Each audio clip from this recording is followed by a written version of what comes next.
Bismillahirrahmanirrahim. Салам алейкум, Гейдар Дзhemal. Хотелось бы узнать We would like to know the semantic meaning of word glory. славу. Мы знаем, что Recently we often hear phrases like glory to the heroes, glory to the Ukraine. из прошлого у нас в памяти вырезается. From the past we remember phrase glory to the homeland. Quran often says praise to Allah. That is, this word has some tension, some metaphysics. How do you think? Метафизика. Вы не находите? So you see, you used word praise here.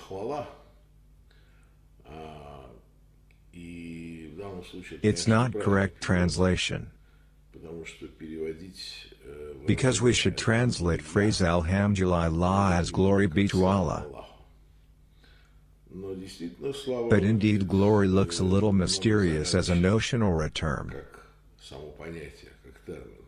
What is the glory? First of all, we should say that it is a traditional category. It is a notion that is traditional for pagans. In antiquity, this category, the glory, was very important.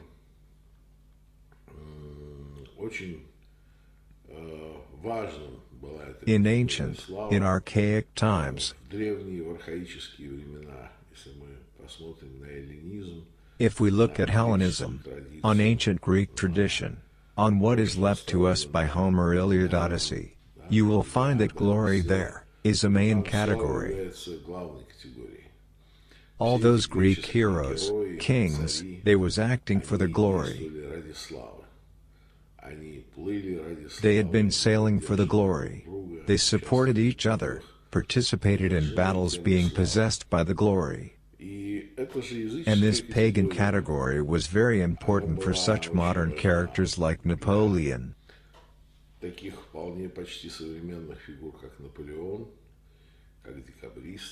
Like Decembrists, like Peter I or Suvorov, because they also were acting for the glory.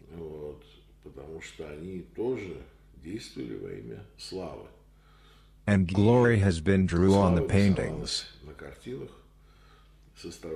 It was a part of neo-pagan Renaissance culture of the West. But in ancient times it also had been portrayed as a kind of special lady. Now we have to differentiate glory from victory, Nikki.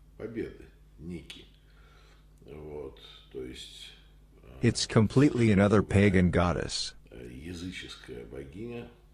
But glory has been included even in modern European Christian languages.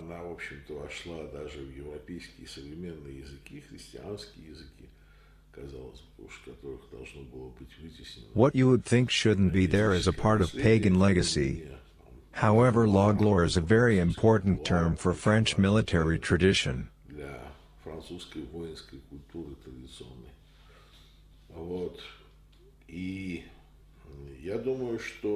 I think that for pre-Islamic Arabic poets, who wrote poems about tribal battles, hunt on caravans, desert raids,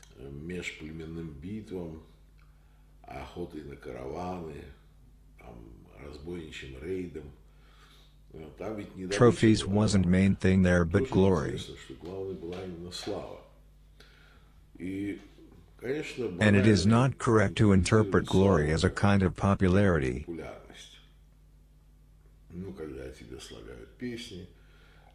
When songs is written about you, when your affairs go from generation to generation, of course glory has been interpreted this way, as when you are not forgotten, you are dead, your bones are rotten. But your grandchildren, great-grandchildren, they still live in shadow of your feet. But in fact it is a simple understanding. In reality, glory is more important term. I would say it is a metaphysical existential term. But firstly we should understand that things related to pagan culture and tradition, they have been taken away or saved by Islam from pagans. Some terms and definitions which pagans used, Islam took them away from pagans and returned it back to itself, and glory is one of those terms. Also as a victory. What is interesting, glory and victory are both pagan goddesses they interpret by pagans as a very important categories in their interests. Not rightfully, but there are. And there are.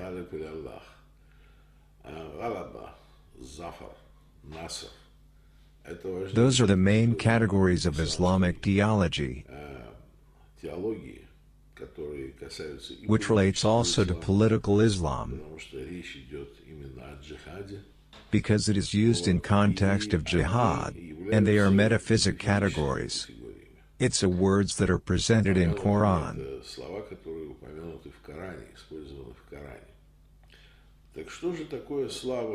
So what is a glory in ordinary pagan implementation? For example, in West, where people hadn't knew nor Christianity nor Islam in ancient times, I would say pagans, they are divided in two categories: adult pagans and infant pagans. They're pagans who are like adults, and they're pagans who are like infants. What is interesting is that adult pagans are an ancient pagans,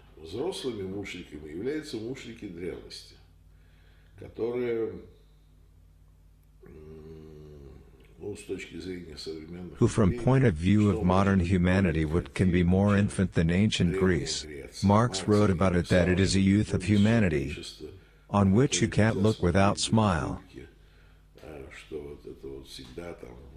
that it always brings a nostalgia, as a topic of youth or past.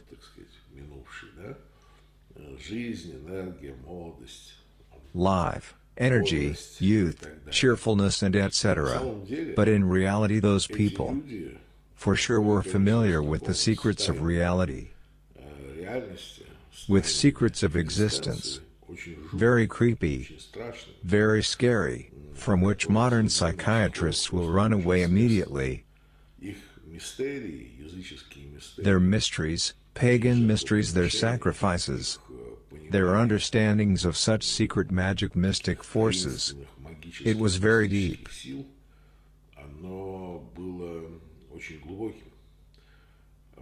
Their feel of destiny was very deep. They was in adult pagans, and main thing that possessed their feeling of life, of those adult pagans, was feeling of destiny. That is, they felt destiny as a fatum, as a fate that doesn't leave space for a hope.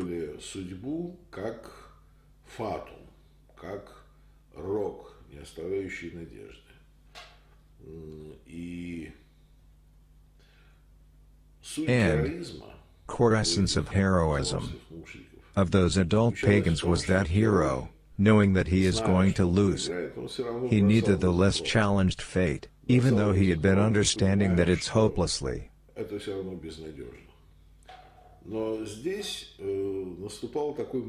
here the moment of catharsis was coming, when his level of heroism, his level of challenging fate, overcame the vain.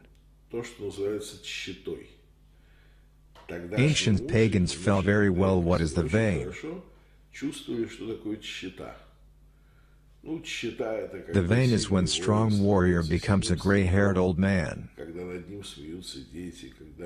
when kids laugh at him, when he is forgotten, when his feats are forgotten, when his bones are lost in time, when no one needs all his activities. This is the vain that takes away, like a sand on the wind, in the nothingless thousand hunters' destinies. Cities disappear. Cities appear. This is a vain that is well known, not only to pagans, but also to the authors of Torah. For example, Kurziast, who expressed this topic well. idea of a ring on which it is written, everything passes and this will pass, and etc. So what is the glory for those people? Glory for those people is victory over the vain. That is when your deeds are not in vain. For sure, for themselves they interpret it as they are the ones who will be talked about. They will be remembered by their grandchildren, great-grandchildren. But we understand that grandchildren, great-grandchildren will also die. And even generations after 500 years, 1,000 years, they are also ephemeral. And of course we are now remember about Ahil and about Prothesi. But it is just a cultural phenomenon. Glory is not just a memory about feats that doesn't have any meaning for us today. But glory is a fit into semantic plot. In what predestined? With the final expectation of getting something at the exit. It is when human act according to the providential script. And he reaches the glory, because he is the actor.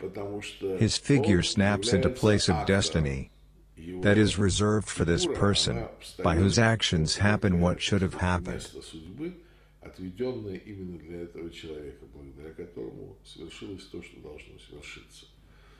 That is why glory, very important definition in fact, that overcomes meaningless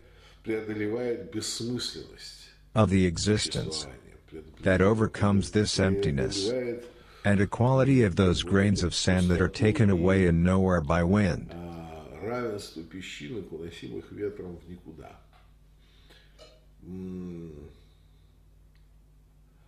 Builders of Egyptian pyramids there for sure didn't have any glory.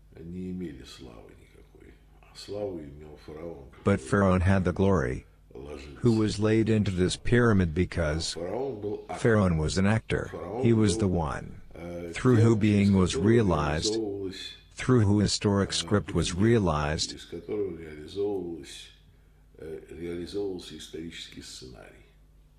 The pyramid embodied his superiority over the meaninglessness of dust, meaninglessness of desert.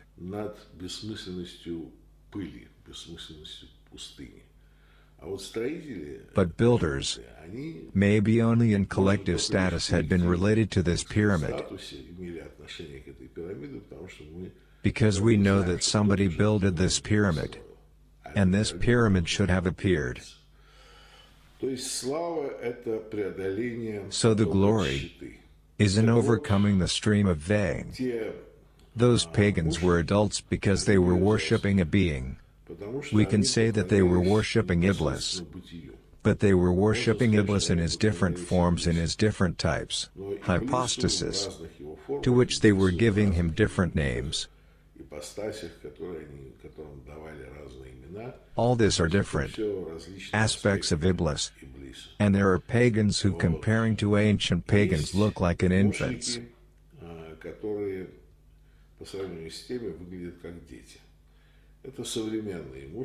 It is a modern pagans, modern humans, liberals, who think that they are very advanced, very real humans. They have many objects for worship that they don't even suspect that it is an objects for worshipping. For example, science, society, government, nation, order, rights and etc.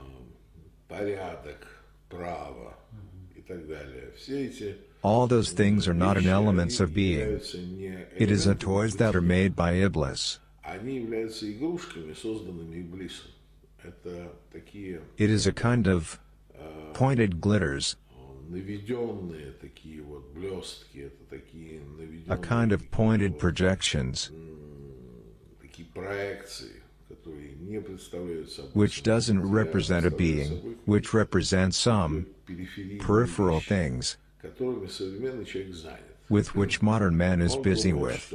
He thinks that science is a fundamental method of understanding the reality. that is objective and doesn't depend on whims and subjective attitude of humans. But in fact it is not like that. And modern scientists know that results of any experiment that is related to presence of experimenter who affect this experiment. Moreover, it is known that know-how, the events that create technical civilization around us, phones, trams, trolleybuses, fast trains,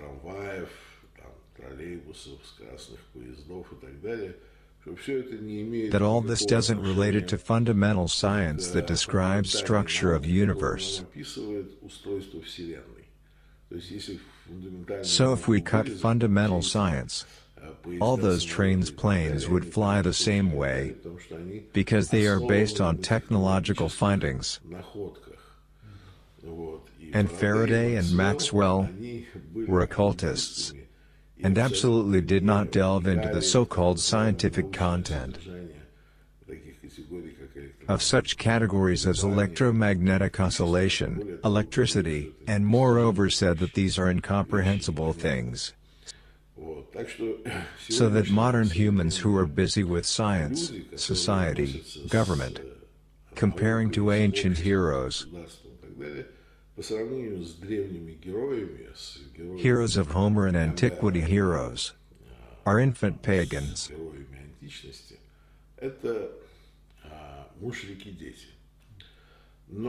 And most important is that Islam took away from pagans this category, the glory, because when we say Alhamdulillah, which means all glory be to the God, we mean that only the God overcomes the vain, only the God overcomes meaninglessness of the being, only He overcomes the power that being has over clay people, mortals.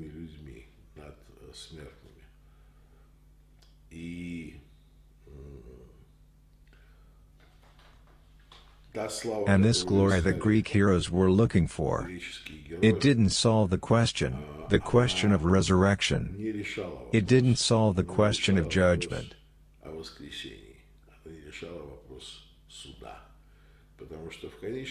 Because in the end, what is the main thing that overcomes the vain? That overcomes meaninglessness and absurd? It is for sure His appearance on the judgment day, our resurrection from the dead, and appearance in front of Almighty. And when it turns out that all your deeds, bad and good, have a certain meaning that you will ask about, for which you will have a reward or punishment, but those deeds are not an indifferent or meaningless rippling on the water which will disappear, like a sea foam,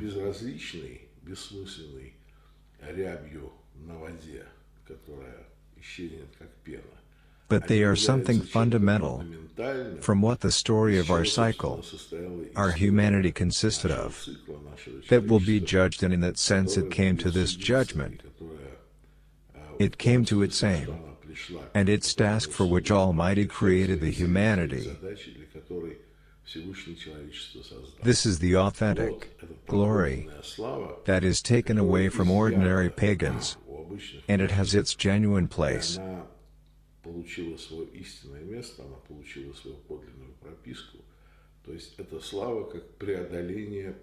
It is a glory as an overcome of emptiness, meaninglessness and absurd. It is what is called Hamd. That's why we say Alhamdulillah, and that's why we also add that there are no winner except the God, because the God is the winner of this meaninglessness of this clay substance, a winner of meaninglessness of this being, which is for us a challenge and attempt, because pagans are fully submerged into this being and its game.